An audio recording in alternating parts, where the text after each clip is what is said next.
A brand new week means we return to the action of the Premier League. You've only got to wait 6 days, and Arsenal are hoping that in those hours, some of their players may have recovered from some injuries, and others who have just recovered from others have received some new ones that we need to talk about and keep those fingers crossed that it's all not that bad. This is the Arsenal News Show.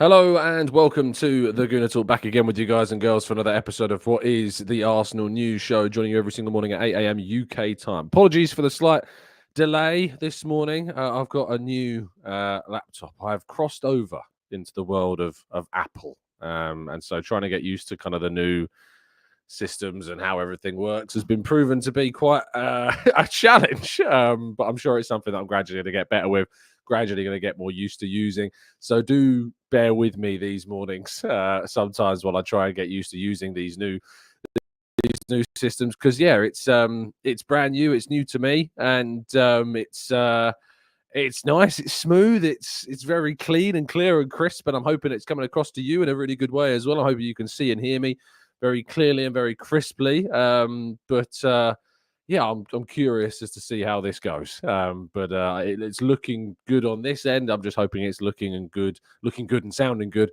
on the other end as well, and that hopefully this is a new start to a new era of consistency.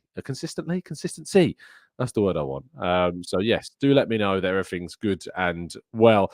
Good morning to those joining in the chat box. Really appreciate your time. I hope you've had a fantastic start to your week, start to your days. I'm looking forward to this one. Arasuka, good morning to you, to Black Shine, to Matt G, to Trader Mike, to Graddy Good Paul, to Chris, Damien, Rob, Oderile, Mark. Good morning to Clincy and Steve. Good morning to Gavin and Tom and Red Star and Martin and Paul, Dave. Good morning to you all. Thank you so much, as always, for tuning in. Really appreciate your time, and I hope you've had a fantastic weekend and you're ready for the week that sees the return of domestic football. But there are still more games to play, and there were games that went on last night. England's Declan Rice played and scored in the win over Finland last night. Really solid finish, right place, right time on the end of a low cross. Some really interesting performances we've seen on the international stage. Fantastic free kick from Trent Alexander-Arnold in that game. Good goal and finish and pass from Angel Gomez to Jack Grealish for the opening goal as well. Of course, Bukayo Saka not involved. And I think that what most people watching that game will feel is that England certainly missed Bukayo Saka. Cole Palmer starting on the right-hand side. Well, it did not look as fluid. It did not look as comfortable without Saka there. So I think that that's in some ways had some part of the discussion around the Palmer-Saka debate. And it's one that's not going to go away, and it's not going to be decided off the back of one game that Saka's not played in, but it was something that certainly a lot of people were focusing on yesterday. Martin Odegaard, however, has reportedly not suffered. Do you remember we had someone ask us in the chat box the other day about these rumours, about these circulating suggestions that Martin Odegaard had suffered a setback? Well, Sky Sports reported yesterday, or was it on Friday perhaps? I think it was yesterday, it was Saturday. It was definitely Saturday. That despite the fact that there had been claims online that Martin Odegaard had suffered a setback, that these were not accurate. You may remember someone asked me the question. I said that I personally heard nothing to support those claims that he had indeed suffered a setback. The claims of Sky are that there is hope that he will return by November, which of course rules him out for the rest of this month. It could rule him out through the entire bracket of fixtures up until the next international break. So it's both good and not so good. I think there were some hopes, of course, from people that he might be back in October, but that doesn't look likely whatsoever. It'd always been that there was a significant injury that he had suffered that was going to keep him out for a period of time. Arsenal are going to have to cope and play the likes of Liverpool, Inter Milan, etc., Newcastle away from home without their captain. And that is going to certainly be a big, big blow. But the hope is, of course, that others will be back, such as Bukayo Saka, who has received a positive update. He has returned to Arsenal, and the feeling is that the injury isn't too bad. Lee Carsley, of course, spoke very positively and optimistically about this scenario, and Bukayo Saka might indeed make it back for that Liverpool game. There will be question marks about whether or not he'll be available to play against Bournemouth this weekend. Arsenal may have to do without Saka in that game, but there will be hope, of course, that he can return for the match against Liverpool. We're just going to have to wait and see for Mikel Arteta's update at the end of this week in his press conference ahead of the game against the Cherries on Saturday afternoon. However, our final discussion topic this morning is on Gabriel Martinelli, with certainly some frustrations surrounding his situation, because supposedly he is now a doubt for Brazil's second fixture on the early hours of Thursday morning, before flying back, of course, with Gabriel Magalhaes on that day to return to England for a game on Saturday afternoon. It's crazy, the schedule for these players. But Martinelli is supposedly a doubt and suffering with something of a tendon problem. Not the best news at all to have received. Again, more issues over this international break. Eduardo De Conto of Trivela reporting that Gabriel Martinelli has muscle edema in his right calf. The player undergoes treatment and is doubtful for the national team against Peru. Not what we want to hear at all. Hopefully it isn't too serious whatsoever and he will be fine as well for the weekend, but it may be that Martinelli misses Brazil's next game, which is not ideal.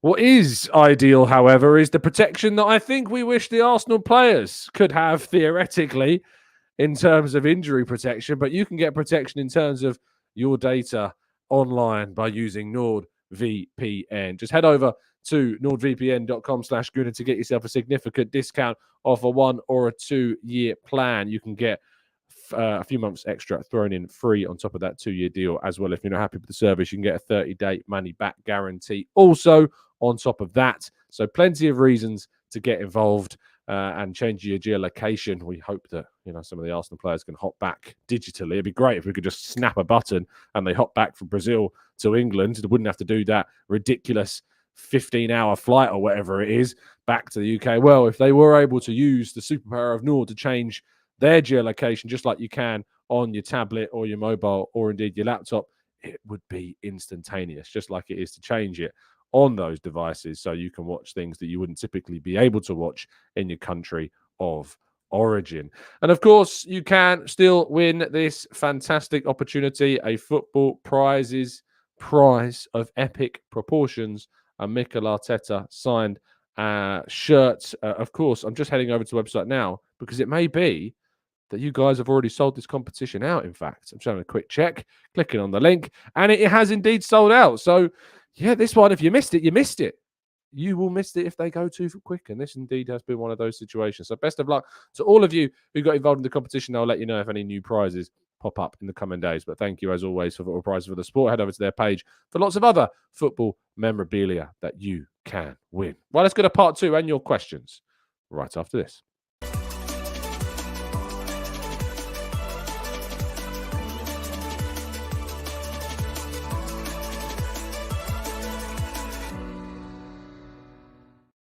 Oh no, I forgot in the break to not have a sip of my tea. So, oh no, I went down the wrong way. That was perfect time in 2 seconds. Oh, that could not have done. That couldn't have gone worse. I have to go again. Oh, I tried to start speaking before I'd actually swallowed the tea.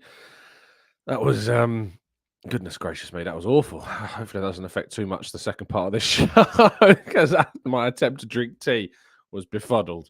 Right, this is part 2 of the show, where we're hoping at least to tackle some of your questions. So if indeed you've got any questions that you would like to tackle or like to see answered, now is the time to get them into the chat box. So without further ado, let's not waste any further time and go into those chat boxes and into those questions. Fuad says, watching any good shows currently that you can recommend, TC? I'm watching a show called Bad Monkey at the moment on Apple TV. I do recommend that.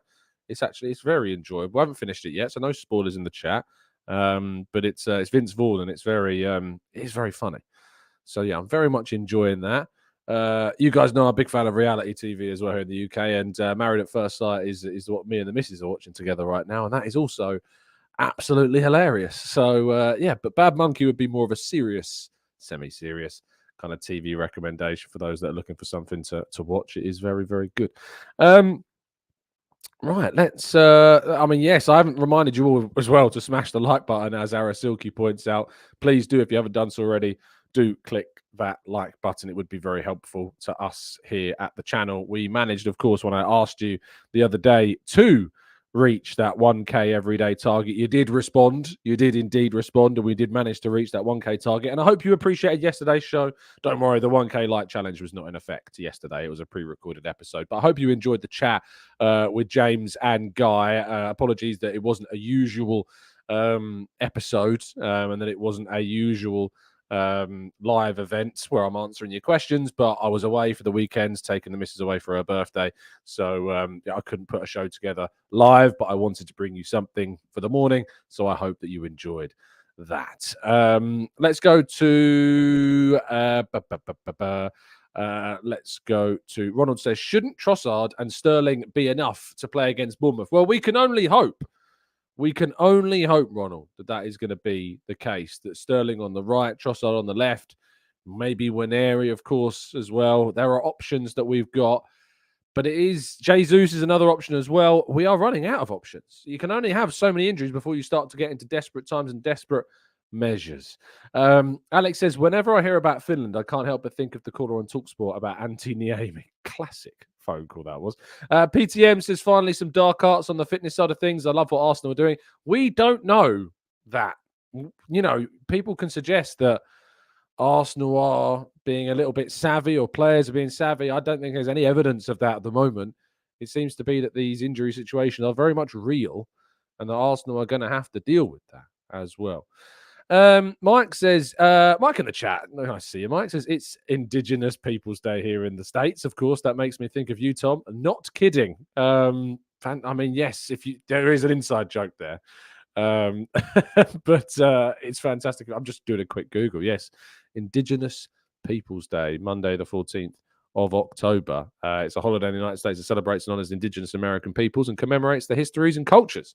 So if you are indeed celebrating that today in the US, have a fantastic day. Samuel says, I'm a young fan who travels from across the country for games, and I was lucky to get a ticket for the Wolves game. I felt as though I was the loudest person in my area, and I think other fans should be louder as well. It's again comes back to that conversation, doesn't it, about the atmosphere in the stadium. It comes back to the conversation about what more can we do as fans to make the atmosphere better, to make the stadium better. What more can we do? That's the question that I've had for you. It's a question that I'm going to be writing an article on this week and getting a lot of thoughts around the ticketing situation. I'm actually going to be reaching out to a lot of people to share some of their stories. If you would like to, please don't feel like you can't reach out. I'm going to be doing a piece on this on Wednesday. And in the next couple of days, I want to be hearing from some people who want to talk about their ticketing stories, about how the ballots affected them, both positively and negatively. I want to kind of get the balance across as well. Those of you that are in the stadium that are, feel as though that there are things that you would like to see fed back. Writing these articles means that people read them. People of importance do get access to them and are made aware of them. So if you want to get in touch, if you want to give me any of your feedback on the ticketing situations at Arsenal, on your experiences, on what you think should change, on how it can be made fairer for all people and vice versa, if you think that shouldn't be the case, then let me know at the Gooner Talk TV on Twitter, at Tom Cantor Media on Twitter. You can go and find the email on the About page of the channel, or of course my email for work is available on any of my Football.London articles as well. Sally says, Pep is talking a lot about rivalry with Arsenal. I personally think it's in City's best interest to create this rivalry, so it seems like the Premier League is competitive. What are your thoughts on this? I think that the rivalry is generating itself. I think the rivalry between us and Manchester City is kind of becoming very organic. I don't think it's being forced, to be honest. I just think it's all of the words, all of the interviews, all of the comments that are being made are coming off the back of the games. They're coming off the back of what pressure is being put on City, on the races we've had over the last couple of seasons, over the tackles, the red cards, the controversies, the managerial relationship that our two coaches have. So I don't feel like it's being forced. And I feel like the quotes are just part of the mind games of any type of rivalry. I actually think it is becoming quite a organic type of rivalry, and I'm here for it. I really am. I've missed this type of title chasing, title battling rivalry that we haven't had since perhaps Manchester United in the late 90s and early noughties. Loga says, sad for Martinelli as we're seeming to get some of his mojo back, but we do have some options in Trossard as well. Freddie says, do you think the links to Semenyo are real? I really like him and would be ideal backup for Saka. I mean, he's having a very good season so far, and naturally that's going to see, particularly players that are having a good time linked with clubs like Arsenal. So I've heard nothing on it myself. That doesn't mean it's not real, but I think it's very situational as well. Mike says, by the way, today a group of NYC Gooners have raised nearly $4,000 for Gooners versus Cancer through a footy tournament called the Cannon Cup. Would love to shout them out for their amazing efforts in supporting GVC. Of course, we've done loads here too and supported GVC. We've raised money and contributed with our live events and things like that in the past. But hearing more outlets supporting such a brilliant cause is fantastic indeed. So well done to all of those that are involved in that Cannon Cup in NYC. It sounds absolutely fantastic to see more money raised. Darian says, what's your thoughts on the Odegaard is holding Arsenal back narrative? I think he's irreplaceable. However, his absence has made other players step up and realise we aren't a one-man team. I think this is in different stages. The first thing to point out, I think, is the excellent work done by Alex at The Different Knock and his video discussing this in great detail. I thought it was very well put together, very well written in terms of its script. I think Alex did a fantastic job in putting that video together with the help of his editors, of course. And I think that, I think it was a really well put together piece. I think the conclusion I agree with, that Arsenal have missed Odegaard, that Arsenal are not being held back by Odegaard at all, and that, of course, we are not a one-man team. And I don't think we were a one-man team when Odegaard was in the side.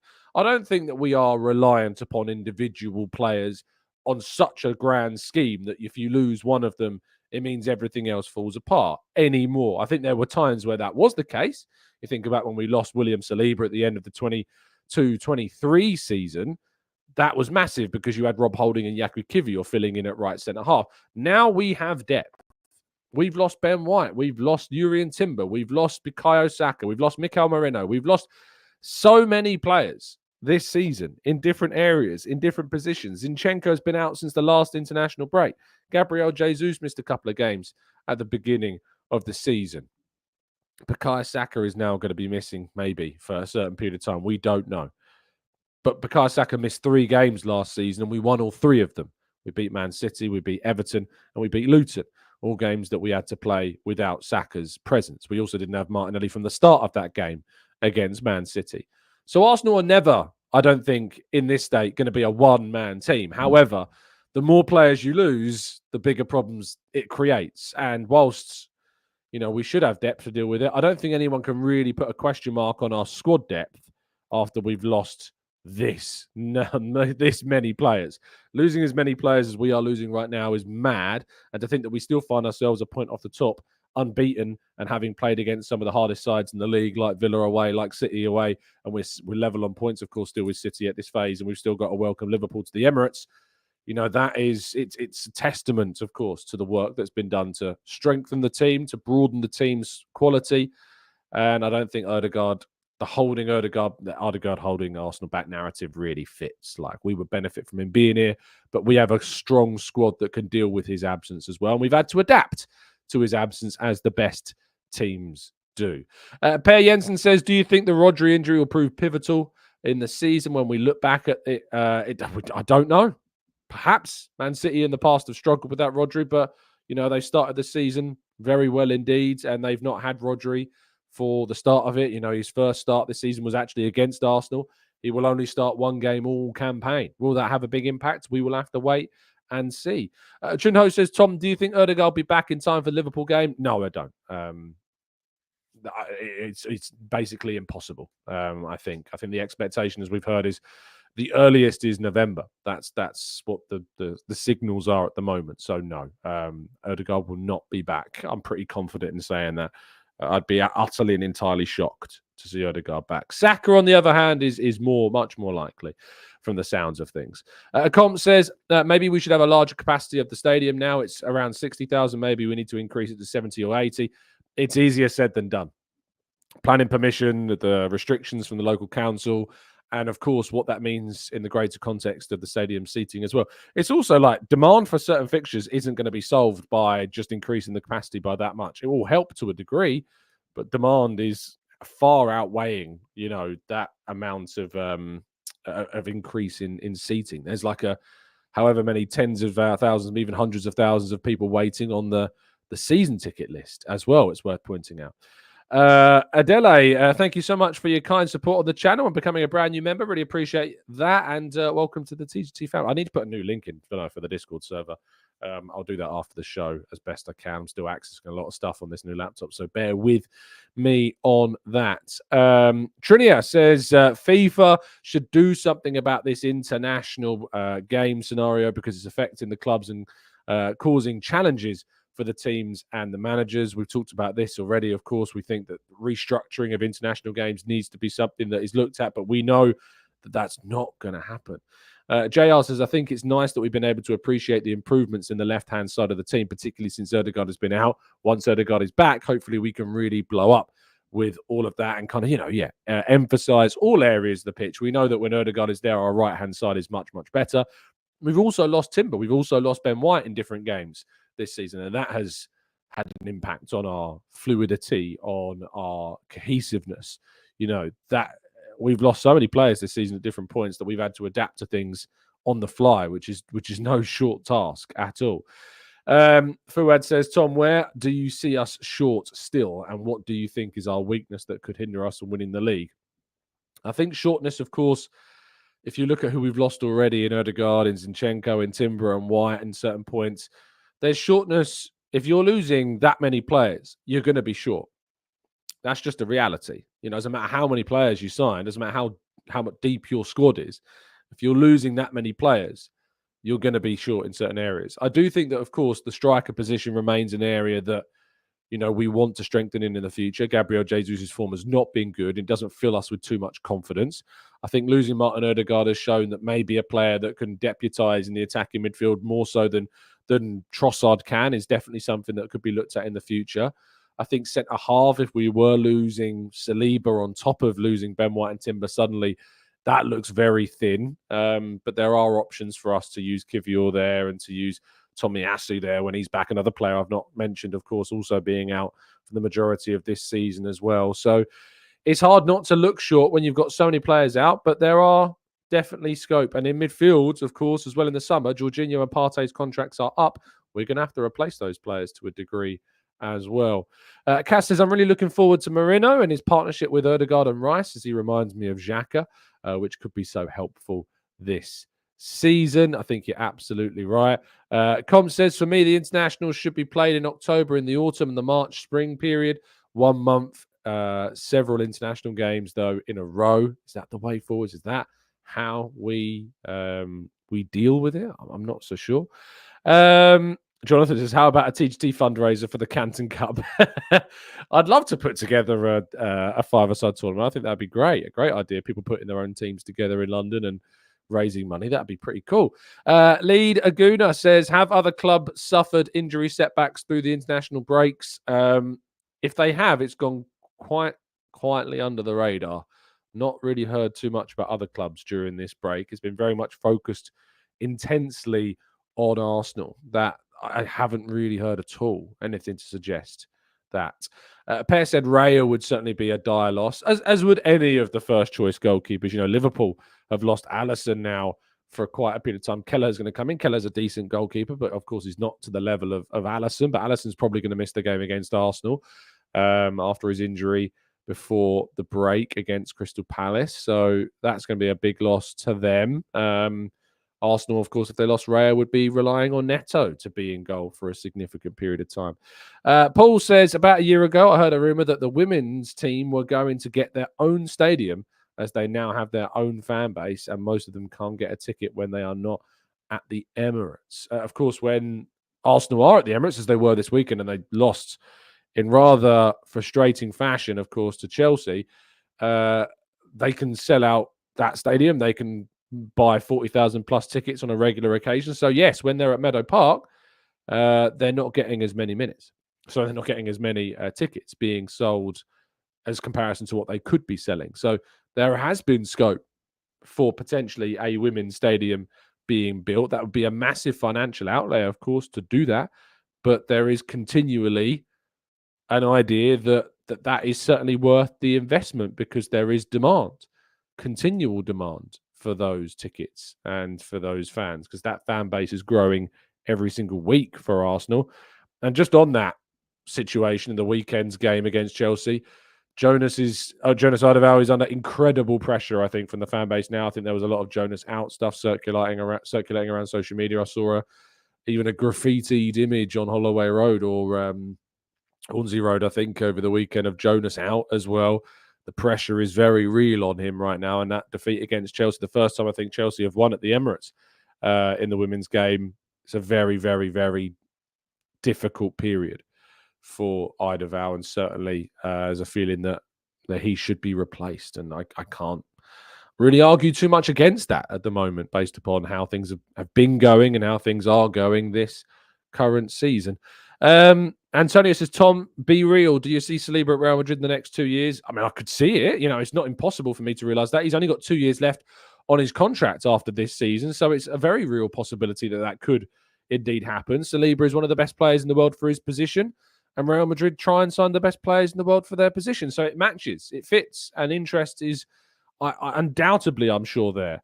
But it'll be on Arsenal to try and convince him to stay, and on Arsenal to try and convince him that Arsenal is the best place to be. And but if he moves on, I wouldn't necessarily begrudge him of that move. He's given Arsenal some really solid years of service, and now we need to return and help that with, you know, collectively delivering a trophy, with his help, of course, being a massive part of that.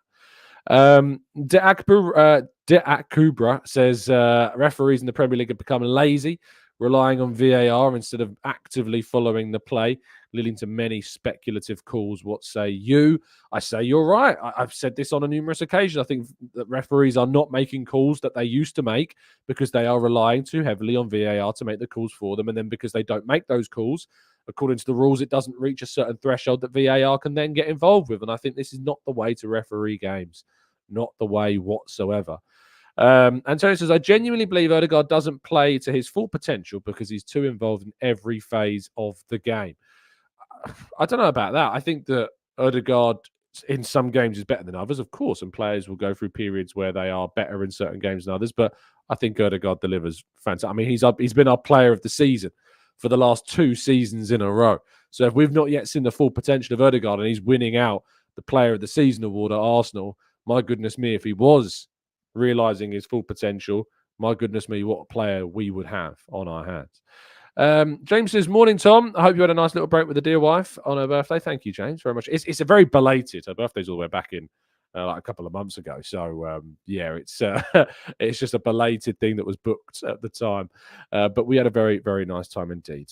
Hannah Verzo in the chat. Shout out, Tom. Hope you're well, my friend. Hope you're doing well, mate. I hope things are good. And I hope that we welcome you back to our feeds very soon, mate. And I hope things are good indeed, mate. Thank you for tuning in and dropping in as well. Ronald says, do we need a Wirtz or a Musiala next summer? I'd love that, Ronald. You know, I think that either of those would be excellent additions to this squad and would certainly push the needle forwards for Arsenal. So I sincerely hope that we can manifest these types of signatures into existence. That would be very much preferable, I think, for all of us.